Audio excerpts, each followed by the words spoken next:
What a finish. Just another typical Talladega finish. Typical Talladega race overall. Had a lot of moves throughout the pack, a lot of wrecks happening, and it all comes down to a driver getting their second win of the season, Ross Chastain. We have a lot to talk about after Talladega.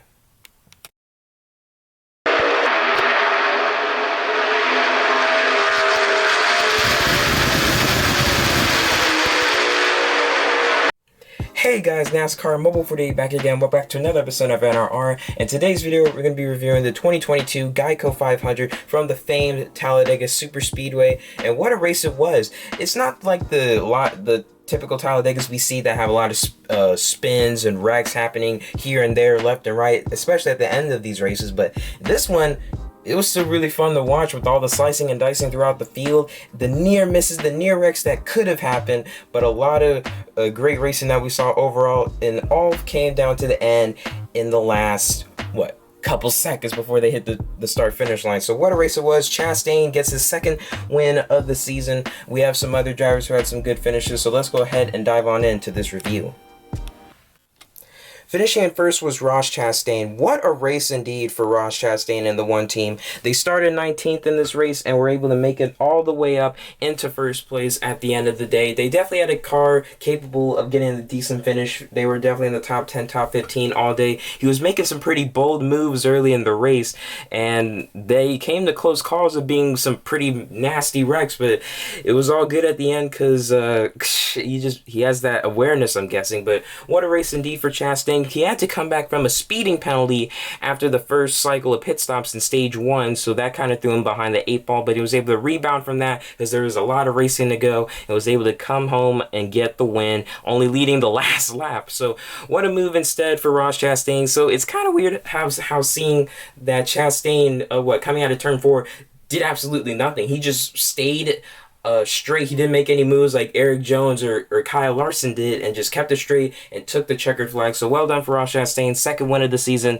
second career win overall. Joins William Byron as a multi-time winner in the 2022 season. So watch out for Ross Chastain, guys. Could potentially have a breakout season currently right now, but it only depends on where will he get his next win. Well, we'll see, because there's some other tracks that Chastain has ran pretty well at, like some road courses or maybe even Nashville, but we'll see. But well done for Chastain and the Trackhouse team. Finishing in second was Austin Dillon. Austin Dillon gets his 5th top 10 finish of the season in the first, 10 races now. And not only that, this is his third top 5 finish. So Austin Dillon have secretly a really good season so far, because he finished second at Auto Club, finished third at Martinsville a couple weeks ago. Even though the Bristol Dirt Race could have gone better, he finished 31st and stuff, still gets a second place finish here today. So Austin Dillon was just in the thick of it, just almost had it and stuff, but a second place finish is a second place finish, just came oh so close. But hey, the 3-car did finish second in yesterday's race, in the Xfinity race, and finishes second today. So that's kind of odd and stuff. It could be a coincidence, I'm not sure, but still a decent race overall for Austin Dillon. They just kept their car clean, stayed out of trouble, running in the top 10, top 15 most of the day, and just had a nice clean race, and were there at the end to get a nice solid finish. So second place finish, well done for Austin Dillon. That should be a really good points day for him and the 3 team. Finishing in third was Kyle Busch. What a day for Kyle Busch. First off, this is his 4th straight top 10 finish, so well done for him. Actually, 2nd straight top 5 as well. But what a day for him. He's had to avoid a wreck, had a couple incidents on pit road, including with his teammate Christopher Bell at one point. So I don't know if Christopher Bell's going to be happy about that one and stuff, because Kyle Busch got a top 5 and Bell got... I think Bell got a top 20. I don't know. I have to go check back and see and stuff. But Kyle Busch, at the end of the day, was able to get a nice, solid 3rd place finish after backing into his win last week at the Food City Dirt Race. So a nice streak Kyle Busch is going on so far, and I didn't really expect him to have a nice, solid finish. Heck, Toyota really surprised me this week. They were really fast in qualifying. Like, Bell was fast, Truex was fast, and then Kyle Busch and Denny Hamlin were also pretty fast as well. And 2 Toyotas get a top 5 finish at a super speedway race. Not unless they're winning it. That's kind of shocking and stuff. So well done for Kyle Busch and the 18 team. Finishing in fourth was Kyle Larson. Finally, about time, Kyle Larson gets a top 5 finish at a super speedway. It's been a long time coming. After 30 starts on a super speedway, finally gets his best finish, 4th place. Potentially, he could have gotten the win, but it just came all down to the final lap. Erik Jones was leading, made a bold move, took out Kurt Busch, so that's the second time Kyle Larson, third time Kyle Larson has put someone in the wall. It was his teammate Chase Elliott at Auto Club earlier this year, and there was also Justin Haley in the Busch Clash and stuff. So Kyle Larson, he's a weapon out there, so I'd be careful. So it does suck for Kurt Busch. He was having a strong one, but back to Kyle Larson's second straight 4th place finish. If you think about it, yeah, he finished 4th at Bristol Dirt last week. So a nice solid finish overall for Kyle Larson, trying to get his second win of the season. Just didn't happen. That's just how it comes down in the final corner in these super speedway races. But he's able to finally get a top 5 finish, which is really good for him and his morale when it comes to these super speedway races. So that's really good for Kyle Larson and the 5 team.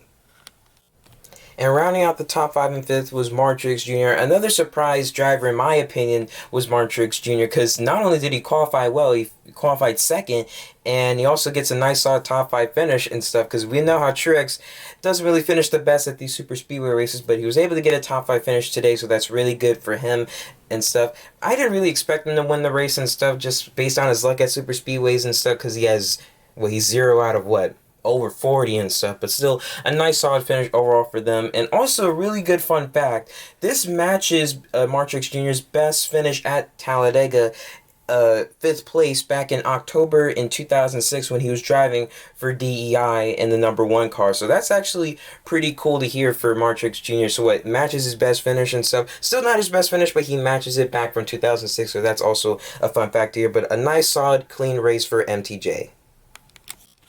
Finishing in 6th with the absolute heartbreak was Erik Jones. Erik Jones was leading the race coming to the trioval on the final lap. Larson made a move to the inside, took out Kurt Busch while he was at it.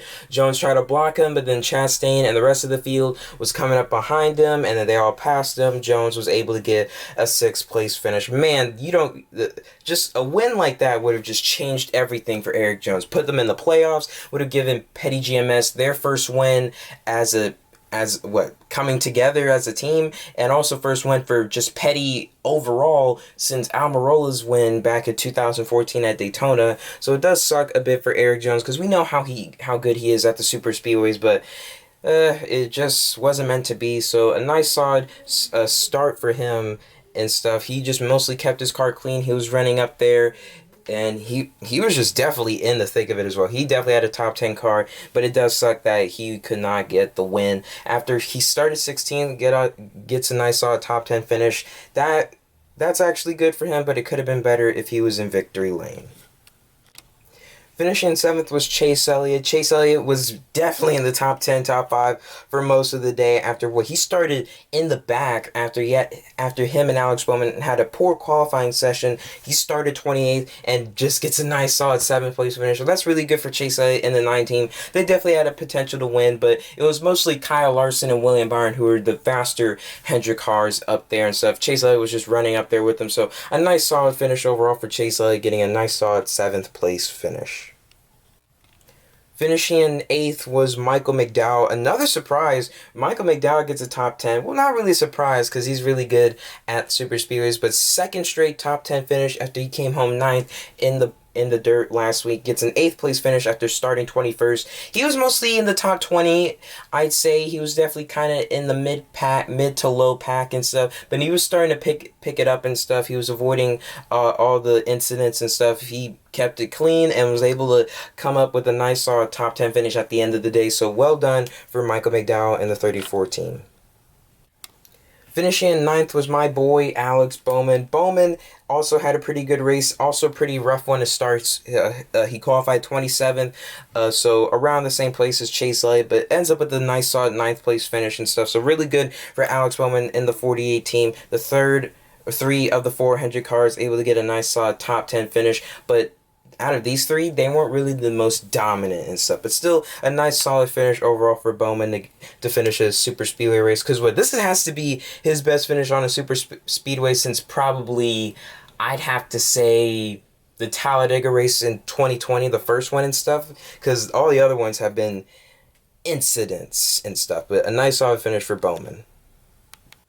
And rounding out the top 10 and 10th was Kevin Harvick. Harvick was probably one of the best Fords out there today. Like, Michael McDowell might have been the highest finishing Ford, but he was definitely not the best. The best Fords, I'd have to say, would probably be Logano. That's if he finished the race with the top 10 or with these guys up here, or Harvick and Blaney, because those two were definitely up there. But you could really tell Ford was not really a factor in this race, but Harvick still able to get a top 10 finish after what? Starting 24th in this race. So a nice, decent finish for Harvick and the Ford team overall.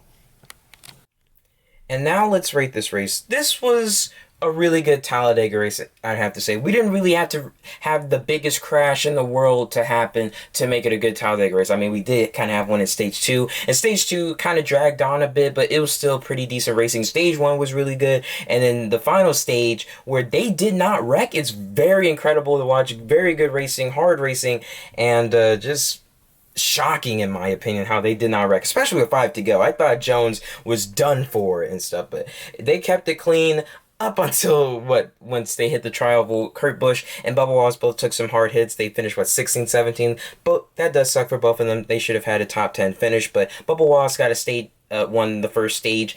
Kurt Busch did not. But anyway, it was still a really good race in my opinion. So if I had to rate this race, I'll give it a nice solid 9 out of 10 for a nice solid Talladega race. It wasn't the best Talladega race I've ever seen, but this one was still pretty good, pretty eventful. A lot of things going on, especially like throughout the field. Like, oh man, some guys could have gotten turned, hooked. Oh, there was so many incidents and stuff throughout the race. But the ECR engines, I don't know what was going on with that. Reddick had an issue, Biffle had an issue, and Hemrick had an issue. So that was pretty something not good for those guys and stuff, especially for Reddick. Just a rough couple weeks for him. But still, I give this a 9 out of 10. Let me know what you guys would give it in the comment section below.